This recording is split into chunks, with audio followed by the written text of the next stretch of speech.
Now we have to study gravitational potential energy. So we have studied two types of energy in 9th standard, kinetic energy and potential energy. So what is kinetic energy? Energy due to the motion of an object. That is kinetic energy. And what is potential energy? The energy stored in the object due to its position or the state. एखाद्या ऑब्जेक्टची position किंवा स्टेटमुळे त्याला जी energy असते त्याला आपण म्हणतो potential energy. म्हणजे हाईटमुळं एखादं object हाईटवर असेल तर त्याच्यामध्ये काय असतं potential energy. Water stored at some height, जर पाणी उंचावर स्टोअर केले तर त्याला potential energy. And when that water is flowing, ते पाणी जर वाहत असेल, it has kinetic energy. So potential energy has formula mgh. Potential एनर्जीचा फॉर्म्युला काय आहे? mgh. पोटेन्शियल एनर्जीला आपण दाखवतो पीईनी. आणि एम म्हणजे काय? मास. जी म्हणजे काय? Gravitational acceleration. आणि एच म्हणजे काय? Height. So when object is at some height it has potential energy. Okay. So for small height from the ground, जमिनीपासून काही उंचीवर पोटेन्शियल एनर्जी काय कशी काढणार आपण, कशी कॅल्क्युलेट करणार? mgh. But on the ground, जर ग्राउंडवर असेल ऑब्जेक्ट तर त्याची पोटेन्शियल एनर्जी किती असणार आहे? 0. Why the potential energy of the object on the ground is 0? Because it's height is 0. Height 0 आहे म्हणून जमिनीवर पोटेन्शियल एनर्जी 0 असणार. पण जमिनीपासून काही अंतरावर पोटेन्शियल एनर्जी किती असणार? mgh. हे आपण आता 9th स्टँडर्डमध्ये स्टडी केलेले. Now, when the object is at the infinite distance from the earth, object अर्थपासून खूप अंतरावर आहे, खूप जास्त अंतरावर आहे. मग खूप आपल्याला माहिती आहे जसं जसं आपण वरती जाऊ तशी तशी जीची, स्मॉल जीची व्हॅल्यू कमी कमी होत जाते. And then at a certain height value of small G become 0. So when we go at a certain height, खूप इन्फिनाइट डिस्टन्सवर गेलो तर जीची व्हॅल्यू 0 होते. हाईट वाढते पण जीची व्हॅल्यू 0 होते. So we know potential energy is mgh. At infinite distance G become 0. G 0 होतो म्हणून पोटेन्शियल एनर्जी पण काय होते? 0 होते. सो फॉर स्मॉलर डिस्टन्स, जर छोटा डिस्टन्स असेल तर आपण पोटेन्शियल एनर्जीचा फॉर्म्युला काय घेतोय? स्मॉलर डिस्टन्सवर mgh. हा रेग्युलर फॉर्म्युला आपण 9th स्टँडर्डमध्ये स्टडी केलेला आहे. Potential energy is equal to mgh at smaller distance. आता आपल्याला ह्यावर्षी पोटेन्शियल एनर्जीचा अजून एक फॉर्म्युला आहे. For smaller distance at some height, काहीतरी अंतरावर जमिनीपासून h इतक्या हाईटवर जर ऑब्जेक्ट असेल, so here potential energy is equal to minus gmm upon r plus h. Here for smaller distances potential energy is taken as negative and formula is minus gmm upon r plus h. इथं P म्हणजे काय? Potential energy. G म्हणजे काय? Gravitational constant. M means mass of the earth. Small m means mass of the object. R is the radius of the earth and h is the height of the object from the earth's surface. Now we have to study escape velocity. Escape वेलॉसिटीला कशाने दाखवतात? VESC. V म्हणजे velocity आणि ESC म्हणजे escape. Now see, when object is thrown upward, एखादा object आपण वरती फेकला, इट्स वेलॉसिटी डिक्रीजेस, त्याची वेलॉसिटी कमी कमी होत जाते. At certain height velocity become 0. When velocity become 0 then it starts falling down. एखादा दगड आपण वरती फेकला, आधी त्याची वेलॉसिटी हळूहळू कमी होईल. एका हाईटला त्याची वेलॉसिटी 0 होईल आणि वेलॉसिटी 0 झाल्यानंतर तो काय होईल? खाली पडायला लागेल, म्हणजे त्याची वेलॉसिटी इन्क्रीज होईल. So when object is thrown upward its velocity decreases, then it become 0 and then its velocity increases. So when the object is thrown upward its final velocity 0. जर वस्तू आपण वरती फेकली तर फायनल वेलॉसिटी 0 घेतात. So when object is thrown upward final velocity v is equal to 0 and gravitational acceleration is taken as negative. जर वस्तू वरती फेकली तर ग्रॅव्हिटेशनल ॲसेलरेशन आपल्याला निगेटिव्ह घ्यावं लागतं. So we know the third equation of motion v square is equal to u square plus twice as. But object is thrown upward, so final velocity v is equal to 0.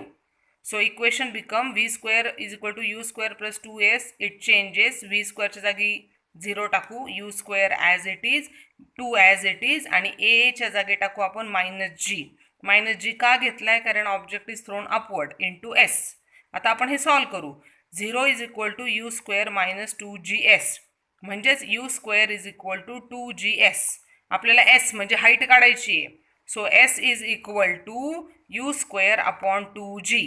म्हणजे जर आपल्याला ऑब्जेक्टला वरती खूप उंच न्यायचं असेल तर त्याची इनिशियल वेलॉसिटी जास्त पाहिजे. Now see, if object is thrown upward, आपण ऑब्जेक्ट वरती फेकतो. So due to the gravitational force it comes down. But when the object is thrown upward and it should not come to the earth surface, वरती फेकलेला object जर खाली नसेल यायचं आपल्याला पाहिजे असेल, so it should be thrown with the velocity, great velocity. That velocity is escape velocity. So when the initial velocity is higher, object can go at a more height. जितक्या जास्त जोरात जास्त वेलॉसिटीने आपण ऑब्जेक्टला वरती थ्रो करू तितका तो जास्त हाईटला जाईल. जर आपल्याला त्याला ग्रॅव्हिटेशनल फोर्सच्या बाहेर न्यायचं असेल, so we should throw it with the escape velocity. Now see escape velocity. when object is thrown vertically upward and its initial velocity is equal to escape velocity, then object will escape from the earth's gravitational force. जर आपण ऑब्जेक्टला escape वेलॉसिटीनी वरती फेकलं, अर्थवरची escape velocity fix आहे. So when object is throne with the escape velocity in the upward direction, then it get escapes from the earth's gravitational force. म्हणजे तो अर्थच्या gravitational फोर्सच्या बाहेर जाईल. याच्यासाठी आपल्याला एक डेरिवेशन आहे एस्केप वेलॉसिटीचं derivation. Now see here, for object of mass m, एक ऑब्जेक्ट आहे आपल्याकडे, त्याचं मास काय m. त्या ऑब्जेक्टच्या एनर्जी आपण काढणार आहे अर्थवर आणि इन्फिनाइट डिस्टन्सवर. So on the earth surface, when the object is on the earth surface, K means kinetic energy is equal to half mv². इथं v म्हणजे कोणती वेलॉसिटी, एस्केप वेलॉसिटी.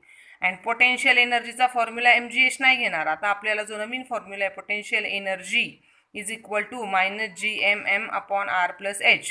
आणि जर आपण टोटल एनर्जी काढली, when the object is on the earth surface, total energy E1 is equal to kinetic energy plus potential energy. Kinetic एनर्जीची value आपण substitute केली हाफ mv² आणि पोटेन्शियल एनर्जीची व्हॅल्यू सबस्टिट्यूट केली -gmm upon r plus h. Now at the infinite distance, आता object आपला infinite डिस्टन्सवर आहे and the mass of the object is m. So kinetic energy at the infinite distance is taken as 0. potential energy 0. So total energy E2 at the infinite distance of the object is kinetic plus potential, that is the 0. Now according to the law of conservation of energy, both energies are equal. So E1 is equal to E2. E1 is energy of the object on the earth's surface and E2 is the energy of the object at the infinite distance. सो E1 ची value substitute करू half mv² minus gmm upon r and E2 is equal to 0. आता हे जे -gmm upon r आहे ते right साईडला जाताना प्लस होईल. So half mv² is equal to gmm upon r plus hलाच आपण इथं r म्हटलंय and both mm get cancelled, दोन्हीकडचा m कॅन्सल होईल. So half v² is equal to gm upon r. So v² is equal to, इकडे 2 divide आहे तो तिकडे मल्टिप्लाइड होईल 2gm अपॉन r. मग आपण स्क्वेअर रूट घेऊ दोन्ही साईडचं. So escape velocity is equal to √2gm upon r. So first formula of the escape velocity is equal to √2gm upon r. So where g is gravitational constant, m is the mass of the earth and r is the radius plus height of the object from the earth surface. हे झालं पहिला formula escape वेलॉसिटीचा. आता हाच आपल्याला दुसरा formula बघायचा escape वेलॉसिटीचा. Now here see we have the formula of the escape velocity √2gm upon r. आणि दोन्हीकडे आपण न्यूमरेटर डिनॉमिनेटर दोन्हीला आपण कितीने कशाने मल्टिप्लाय करतोय, r मल्टिप्लाइड बाय r. मग काय होईल, escape velocity v is equal to √2gm r. वरचा r जो येतो तसाच लिहिणार आणि खाली r इंटू r काय होणार, r². So escape velocity is equal to √2gm r upon r². पण इथं बघा एक ब्लू कलरचा स्क्वेअर केलाय gm अपॉन r² आणि तुम्हाला स्मॉल g शिकवलाय, हा स्मॉल g चा फॉर्म्युला आहे. So we will substitute gm upon r² च्या ऐवजी आपण कोणती व्हॅल्यू टाकू, g ही व्हॅल्यू टाकू. So here we get the second formula of the escape velocity.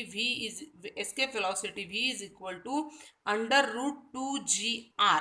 Wear g इथं तो g आहे, g म्हणजे ग्रॅव्हिटेशनल ॲक्सेलरेशन त्या प्लॅनेटचं, r म्हणजे radius and v means escape velocity. So here we have two formula of the escape velocity. First one, escape velocity v is equal to under root 2 gm upon r, and escape velocity v is equal to under root 2 gr.